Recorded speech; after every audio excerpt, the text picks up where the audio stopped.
Hi friends, ಕೆಸುವಿನ ಸೊಪ್ಪಿನ ಕರಿಕ್ಲಿ ಮಾಡೋದನ್ನು ನೋಡ್ಕೊಂಡು ಬರೋಣ ಬನ್ನಿ. ನನ್ನ ಚಾನೆಲನ್ನು ಸಬ್ಸ್ಕ್ರೈಬ್ ಮಾಡೋದನ್ನು ಮರಿಬೇಡಿ. ತೋಟದಲ್ಲಿರೋ ಕೆಸುವಿನ ಸೊಪ್ಪಿನ ಎಲೆಗಳನ್ನು ಕೊಯ್ಕೊಂಡು ಬರಬೇಕು. ಅದನ್ನು ಚೆನ್ನಾಗಿ ಸೋಯಿಸಿ ಅಂದರೆ ಕ್ಲೀನ್ ಮಾಡಿಕೊಂಡು ಅದನ್ನು ಸಣ್ಣದಾಗಿ ಹೆಚ್ಚಬೇಕು. ಆನಂತರ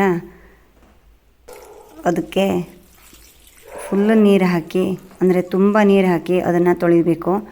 ಏಕೆ ಅಂದರೆ ಕೆಸುವಿನ ಸೊಪ್ಪು ಮೊದಲು ತೊಳ್ಕೊಂಡು ಕೊರೆದ್ರೆ ಕೈ ತುರ್ಸುತ್ತೆ. ಸೊ ಅದಕ್ಕಾಗಿ ಕೊರ್ಕೊಂಡು ಈ ಥರ ತೊಳಿಬೇಕು. ನಂತರ ಅದನ್ನು ನೀರನ್ನು ಬಸಿದು ಉಪ್ಪು, ಸೂಜಿಮೆಣಸು, ಬೆಳ್ಳುಳ್ಳಿ ಕುಟಾಣಿಲಿ ಜಜ್ಜಿ ಹಾಕಬೇಕು. ಚೆನ್ನಾಗಾಗುತ್ತೆ. ಅದಕ್ಕೆ ಬೇಕಾಗುವಷ್ಟು ಹುಣಸೆಹಣ್ಣು ಮತ್ತು 1 ಚಮಚ ತೆಂಗಿನೆಣ್ಣೆ ಹಾಕಿ ಕುಕ್ಕರಲ್ಲಿಟ್ಟು ಬೇಯಿಸಬೇಕು. 3 ವಿಸಲ್ಸ್ ಕೂಗಿಸ್ಬೇಕು. ನಂತರ ತಣಿದ ಮೇಲೆ ಅದನ್ನು ಚೆನ್ನಾಗಿ ಸ್ಮ್ಯಾಶ್ ಮಾಡಬೇಕು.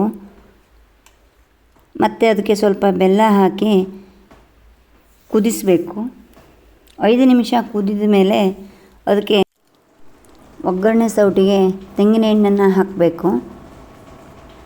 ಒಂದು 3 ಚಮಚ ಹಾಕಬೇಕು. ಆನಂತರ ಅದಕ್ಕೆ ಒಂದು 4-5 ಸಂಡಿಗೆ ಮೆಣಸನ್ನು ಹಾಕಿ ಅದಕ್ಕೆ 4 ಉದ್ದಿನ ಬೇಳೆಯನ್ನು ಹಾಕಬೇಕು.